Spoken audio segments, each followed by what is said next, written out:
तुम्हाला कुकिंग जमत नसेल तरी ही बिर्याणी तुम्हाला नक्की जमेल. नमस्कार, निनाद किचन मध्ये तुम्हा सर्वांचं स्वागत आहे. अशाच घरगुती आणि सोप्या रेसिपीसाठी चॅनल सबस्क्राईब करायला विसरू नका. आज आपण बनवणार आहोत एकदम सोपी आणि झटपट अशी चिकन बिर्याणी. चला तर मग लगेच रेसिपी सुरू करू. आता आपण बिर्याणीसाठी लागणार वाटण तयार करून घेणार आहोत. त्यासाठी मी काही हिरव्या मिरच्या घेतल्या आहेत. त्यानंतर थोडासा पुदिना आणि कोथिंबीर आपण वाटून घेणार आहोत. त्यानंतर आता तेल गरम करून घेणार आहोत. आपलं तेल व्यवस्थित गरम झाल्यानंतर त्यामध्ये आपण थोडेसे खडे मसाले घालून घेणार आहोत. त्यामध्ये आपण एक दालचिनी, चक्रीफूल, 2 लवंग, 2 मिरी आणि एक मसाला विलायची, नंतर थोडेसे शहाजिरे आणि कढीपत्ता थोडासा परतून झाल्यानंतर त्यामध्ये तमालपत्र घालायचं आहे. आता बारीक चिरलेला कांदा घालून घेणार आहोत.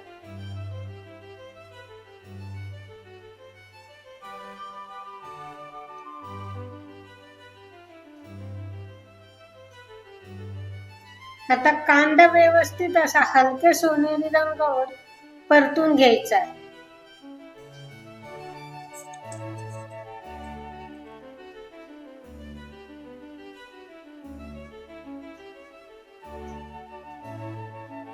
आता आपला कांदा व्यवस्थित परतून झाल्यानंतर आपण आलं लसणाची पेस्ट घालून घेणार आहोत.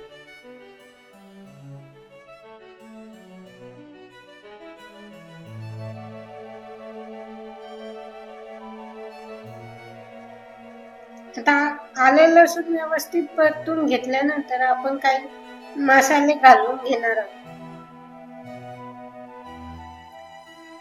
थोडस मीठ,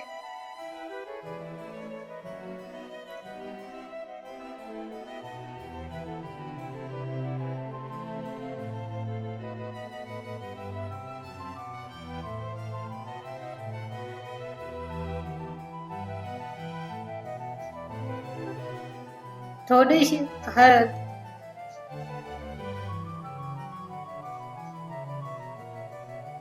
आता हे सर्व व्यवस्थित असं मिक्स करून घ्यायचं आहे.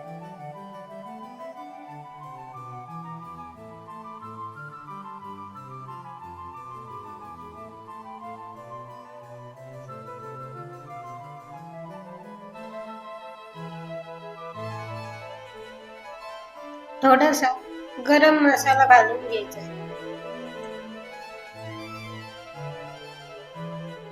तुम्हाला पाहिजे असेल तर तुम्ही गरम मसाला ऐवजी बिर्याणी मसाला वापरला तरी चालेल.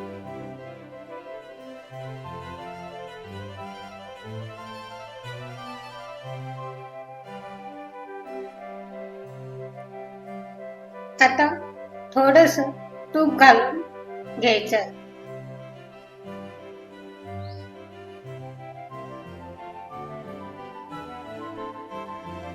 आता हे सर्व व्यवस्थित असं कांद्यामध्ये परतून घ्यायचं आहे.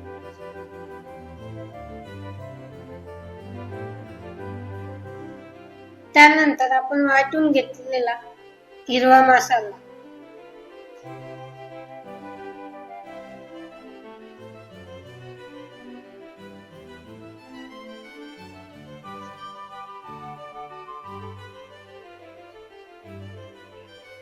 आता आपला मसाला व्यवस्थित परतून झालेला आहे. त्यानंतर आपण तांदूळ स्वच्छ धुवून घेतले होते ते घालून घेणार आहोत.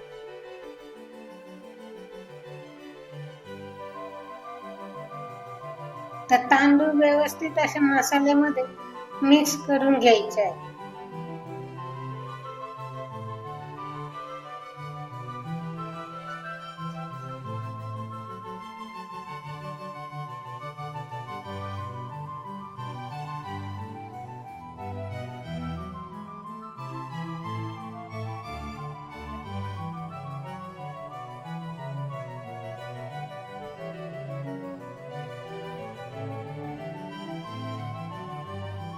आता आपले तांदूळ व्यवस्थित असे मिक्स करून झालेले आहे.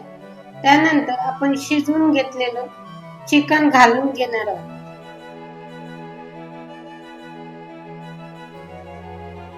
आता चिकन आपल्याला व्यवस्थित असं तांदळामध्ये मिक्स करून घ्यायचं आहे.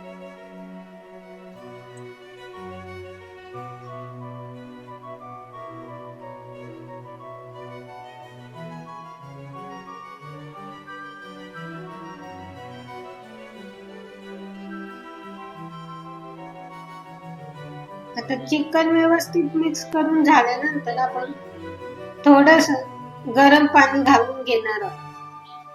बिर्याणीमध्ये किंवा खिचडीमध्ये शक्यतो गरम पाणीच घालत जा, म्हणजे जेणेकरून आपला तांदूळ व्यवस्थित असा शिजला जाईल.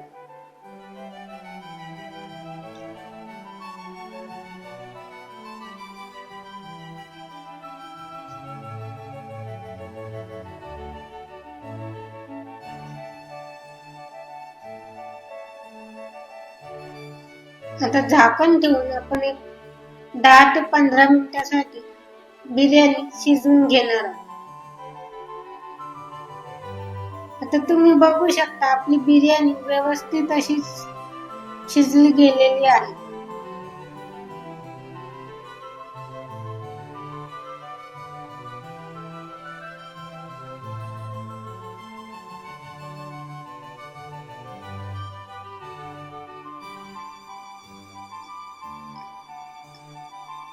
या ठिकाणी आपली बॅचलर स्पेशल एकदम झटपट आणि सोपी अशी बिर्याणी तयार आहे. तर वरतून थोडीशी कोथिंबीर घालून घ्यायची आहे. आता ही बिर्याणी आपण खाण्यासाठी सर्व करू शकतो. तर वरतून थोडस साजूक तूप घालून घ्यायचं आहे.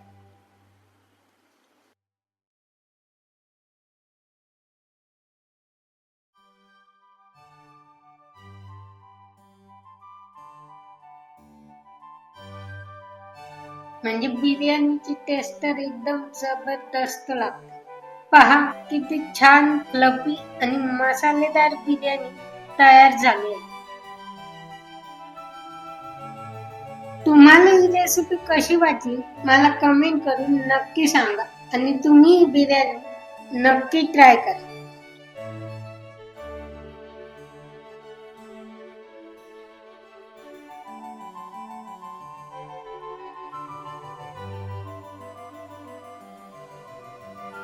पुन्हा भेटूया अशाच एका नवीन रेसिपीसह. रेसिपी आवडली असेल तर व्हिडिओला लाईक करा, शेअर करा आणि अशाच मस्त रेसिपीसाठी चॅनल सबस्क्राईब करायला विसरू नका. थँक्यू.